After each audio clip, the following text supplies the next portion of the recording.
guys, welcome back to my channel. வீடியோக்குள்ள போறதுக்கு முன்னாடி மறக்காம இந்த வீடியோக்கு ஒரு லைக் போட்டுருங்க.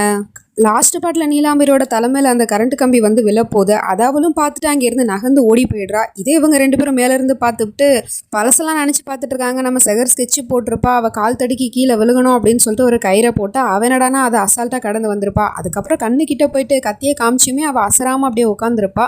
அதுக்கப்புறம் நம்ம சனம் ஒரு தடவை கவனிச்சிருப்பா. எது தப்பில் சேர் இருக்குங்கிறது தெரிஞ்ச மாதிரியே இவள் அந்த பக்கமாக நடந்து போயிருப்பா. ஸோ இது எல்லாத்தையுமே நினச்சி பார்த்துட்டு யா அல்லா அப்படின்னா இவளுக்கு கண்ணு தெரியுமா அப்படின்னா இத்தனை வருஷமாக இவள் கண்ணு தெரியாத மாதிரி எல்லாரும் ஏமாத்திட்டு இருந்திருக்காளா.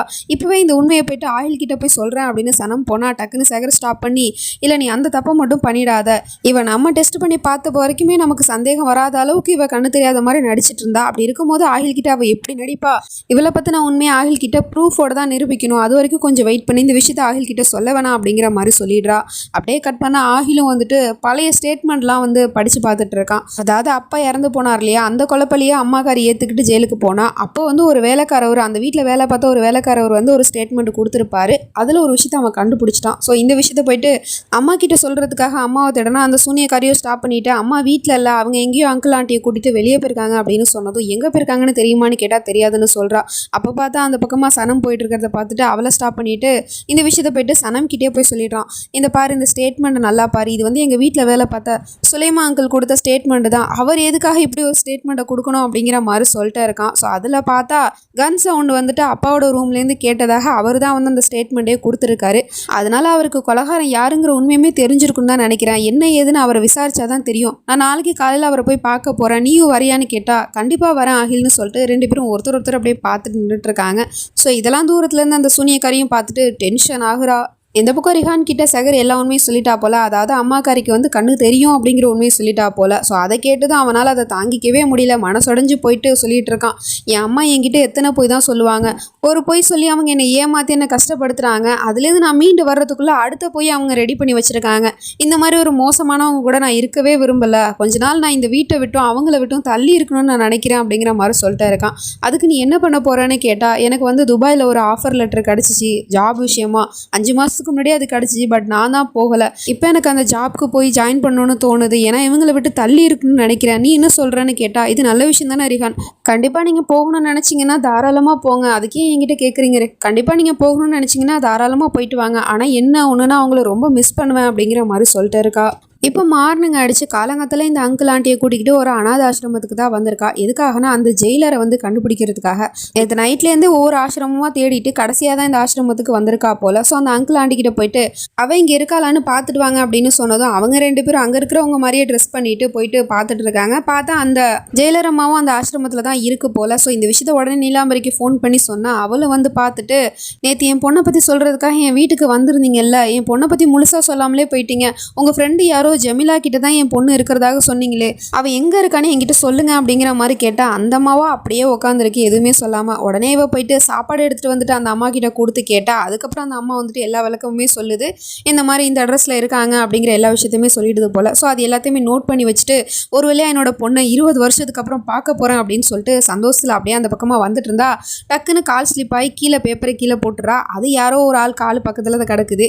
அதை எடுத்துகிட்டு திரும்பி பார்த்தா நம்ம ஆகிலும் அதே இடத்துக்கு தான் வந்திருக்கான். ஆகிலும் சனமும் அவன் தான் நிற்கிறான்னு தெரியும், இருந்தாலும் அப்படி தெரியாத மாதிரி நின்றுட்டு இருக்கிறத பார்த்துட்டு அம்மா நீங்கள் இங்கே என்ன பண்ணிட்டு இருக்கீங்கன்னு கேட்டால் ஆகில் நீ இங்கே என்னப்பா பண்ணுறேன்னு சொல்லிட்டு அவனை பார்த்து இவ கேட்டுட்டு இருக்கா. ஒருத்தரை பார்க்கறதுக்காக தான்மா நான் இங்கே வந்தேன், அப்புறம் நீங்கள் இங்கே என்ன பண்ணிட்டு இருக்கீங்கன்னு கேட்டால் அதுவாப்பா நான் வந்து இந்த ஆசிரமத்துக்கு அடிக்கடி வருவேன், இந்த ஆசிரமத்துக்கு டொனேஷன் கொடுத்துட்டு போகலான்னு வந்தேன்ப்பா, வேற ஒன்றும் இல்லை அப்படிங்கிற மாதிரி சொல்லிட்டு அவள் பொய் சொல்லிடுறா. அதுக்கப்புறம் சரி நீங்கள் யாரை பார்க்க வந்தேன்னு கேட்டால் சுலைமா அங்கிளை பார்க்கறதுக்காக தான் வந்தேன், அவர் இங்கே தான் இருக்காருன்னு கேள்விப்பட்டம்மா, அதான் அவர்கிட்ட வந்துட்டு அப்பா கொலை பற்றின விஷயத்தை பற்றி தெரிஞ்சுக்கலான்னு வந்தேன் அப்படிங்கிற மாதிரி சொல்லிட்டு அவன் இங்கே இருந்து போயிடுறான். இவளுக்கா செம கடுப்பாகுது, கூடவே இந்த சனம் வேற வந்திருக்கா இல்லையா, அதனால ஒரு வழியாக அந்த சர்வெண்ட் அங்கிளையுமே பார்த்துட்டான் போல். ஸோ அவங்கள பார்த்து அடுத்த செகண்டே இவன் கட்டி பிடிச்சிட்டு அழுதுட்டு இருக்கான். எப்படி நீங்கள் இருக்கீங்க, உங்களை பார்த்து பல வருஷம் ஆச்சு அப்படின்னு சொல்லிட்டு அவரும் இவனை பார்த்துட்டு ரொம்ப எமோஷ்னல் ஆகிட்டு அகிலையா எப்படி இருக்கீங்க, உங்களை பல வருஷத்துக்கு அப்புறம் நான் பார்க்குறேனே அப்படிங்கிற மாதிரி சொல்லிட்டு பேசிகிட்டு இருந்தா அவனும் கேட்குறான். நான் ஒரு முக்கியமான விஷயத்தை பற்றி உங்ககிட்ட கேட்டு தெரிஞ்சுக்கணும் அங்கிள், அதுக்காக தான் வந்திருக்கேன் அப்படின்னு சொல்கிறான். என்ன விஷயம்னு கேட்டால்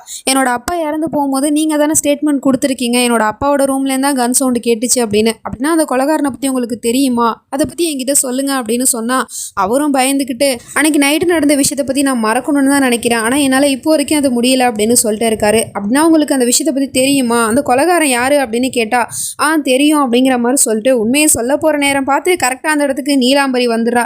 அவளை பார்த்த உடனே இவர் டக்குன்னு வாயடிச்சு போயிட்டு பயந்து போயிட்டு நின்றுட்டு இருக்காரு. இவனும் வந்துட்டு கேட்டுட்டு இருக்கான், சொல்லுங்க அங்கிள், யார் அது, யார் அந்த கொலைகாரன் அப்படின்னு சொல்லிட்டு கேட்டுட்டு இருந்தா டக்குன்னு அவரோ எனக்கு தெரியாது, நான் மறந்துட்டேன் அப்படிங்கிற மாதிரி சொல்லிடுறாரு.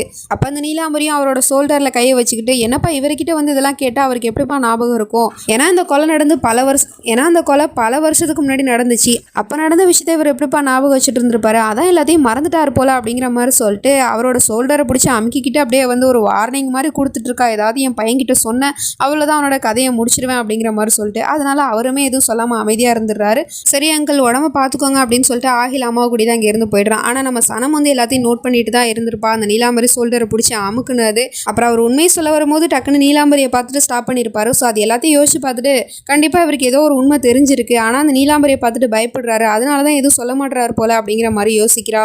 இந்த பக்கம் இந்த சைக்கோப்பைய உயிரோட தான் இருக்கான் போல, தலையில கையில் அடிபட்டதோட இவன் தப்பிச்சிட்டான் போல. போலீஸ் கூப்பிட்டு வச்சு விசாரிச்சுட்டு இருக்காங்க. உன்னோட அண்ணனை நீ தானே கொலை பண்ண, ஏன்னா நீ தான் அந்த இடத்துல இருந்திருக்க அப்படின்னு சொன்னா. இல்லை சார், நான் எதுக்காக என் அண்ணனை கொலை பண்ணணும், அது மட்டும் இல்லாமல் என் அண்ணனோட பாடி கூட தான் அங்கே கிடைக்கலையே, அப்புறம் எப்படி என் மேலே சந்தேகப்படுறீங்க அப்படின்னு கேட்டா நீ தானே அந்த கொலையை பண்ணியிருப்ப அப்படிங்கிற மாதிரி சொல்லிட்டு இருக்காங்க. அப்போ கரெக்டாக அந்த இடத்துக்கு ஹயா வந்துட்டு இவன் சொல்றதுலாம் உண்மை தான், இவன் என் புருஷனை கொல்லலை அப்படிங்கிற மாதிரி சொல்லிட்டு வந்து நின்றுட்டு இருக்கா. அவளோட ட்ரெஸ்ஸிங் சென்ஸே வந்து மாறி இருக்கு, ஃபுல் பிளாக்ல வந்து அப்படியே இருக்கா. இனிமேல் இப்படி தான் ட்ரெஸ் பண்ணிக்க போறா போல. ஸோ அதனால போலீஸும் இப்போ பொண்டாட்டியை வந்து சொல்றதுனால இவனை வந்து ரிலீஸ் பண்ணிடுறாங்க.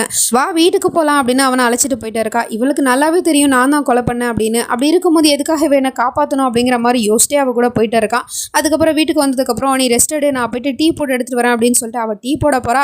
அப்போ பார்த்தா அங்கே எலி மருந்து இருக்கு, அதை அவள் முறைச்சி பார்த்துட்டு இருக்கா. அதுக்கப்புறம் டீயை போட்டு வந்துட்டு அவங்ககிட்ட கொண்டு வந்து கொடுத்தா அவனும் அந்த டீயை குடிக்கிறதுக்கு ரொம்ப யோசிக்கிறான். நமக்குமே டவுட் இருக்கு, ஒருவேளை எலி மருந்து அதில் கலந்துட்டாலோ அப்படிங்கிற மாதிரி சொல்லிட்டு. ஆனால் அவளே சொல்றா நான் இதில் எதுவுமே கலக்கலை, எந்த விஷமும் இதில் இல்லை, அதனால நீ தாராளமாக குடிக்கலாம் அப்படிங்கிற மாதிரி சொல்லிட்டு அந்த டீயை கொடுத்துட்டு அங்கே இருந்து போயிடுறா. அப்படி போகும்போது மனசுக்குள்ளே சொல்லிட்டு இருக்கா, அவ்வளோ சீக்கிரமாலாம் உன்னை நான் கொல்ல மாட்டேன், உன்னை அணுவாக சித்திரவதை பண்ணி தான் உன்னை நான் கொல்லுவேன், அதுக்காக தான் உன்னை சட்டத்துக்கிட்டேருந்து காப்பாற்றி இங்கே கூட்டிகிட்டு வந்திருக்கேன் அப்படிங்கிற மாதிரி சொல்லிட்டு இப்போ ஒரு வில்லியாவே மாற ஆரம்பிச்சிட்டா போல அவனை பழி வாங்குறதுக்காக. இப்போ நைட் ஆகிடுது. நம்ம செகர் ரூமில் இருக்கும்போது டக்குன்னு ரிஹான் அவளோட கண்ணை பொத்தி கார்டனுக்கு கூட்டிகிட்டு வந்திருக்கான். பார்த்தா அந்த இடமே அழகாக அவ்வளோ சூப்பராக வந்து டெக்கரேட் பண்ணியிருக்கு. என்ன இது சர்ப்ரைஸ்லாம் பண்ணுற, எனக்கு இன்றைக்கி பர்த்டே கூட இல்லையே அப்படின்னு சொன்னால் இது நமக்காக தான், ஏன்னா இந்தியாவில் இதுதான் என்னோட கடைசி நைட்டு, இந்த நைட்டை நான் வந்துட்டு ரொம்ப மெமரபுளாக மாற்றணும்னு நான் நினைக்கிறேன், நம்ம ரெண்டு பேருக்கும் அது ஸ்பெஷல் மூமெண்ட்டாக இருக்கும் அப்படின்னு சொல்லிட்டு அவன் ஒரு கிஃப்ட் பாக்ஸை கொடுத்துட்ருக்கான். அதில் பார்த்தா ஒரு ட்ரெஸ்ஸு தான் இருக்குது, போயிட்டு நான் அதை சேஞ்ச் பண்ணிட்டு வரேன் அப்படின்னு சொல்லிட்டு அவன் இங்கேருந்து போயிட்டு ட்ரெஸ்ஸை மாற்றிட்டு வந்து நின்றுட்டுருக்கா. அதுக்கப்புறம் ரெண்டு பேரும் சேர்ந்து ரொம்ப ரொமான்டிக்காலாம் வந்துட்டு டான்ஸ் ஆடிக்கிட்டு இருக்காங்க. பார்க்கவே அழகாக தான் இருக்குது. அதுக்கப்புறம் வந்துட்டு அவன் இன்னொரு கிஃப்ட்டுமே கொடுக்குறான். இது என்னதுன்னு கேட்டால் இது சாதாரண ஷால் இல்லை, இந்த ஷாலை தான் நீ வந்து கல்யாணத்துக்கு போட்டுக்கணும், நான் துபாய்க்கு போயிட்டு வந்த உடனே உன்னை நான் கல்யாணம் பண்ணிப்பேன் அப்படிங்கிற மாதிரிலாம் சொல்லிட்டு அவளுக்கு ப்ராமிஸ்லாம் பண்ணி கொடுக்குறான். அதனால அவளுமே அந்த ஷால்லாம் போட்டு காமிச்சிட்டு இருக்கா. ரொம்ப அழகான ஒரு மெமரபுளான மூமெண்ட்டாக தான் இதை மாற்றிருக்கான் ரிஹான். இதுக்கப்புறம் என்ன நடக்க போகுது அப்படிங்கிறதெல்லாம் நம்ம நெக்ஸ்ட் பார்ட்டில் தான் பார்த்து தெரிஞ்சுக்கணும். அது வரைக்கும் பை ஃப்ரெண்ட்ஸ்.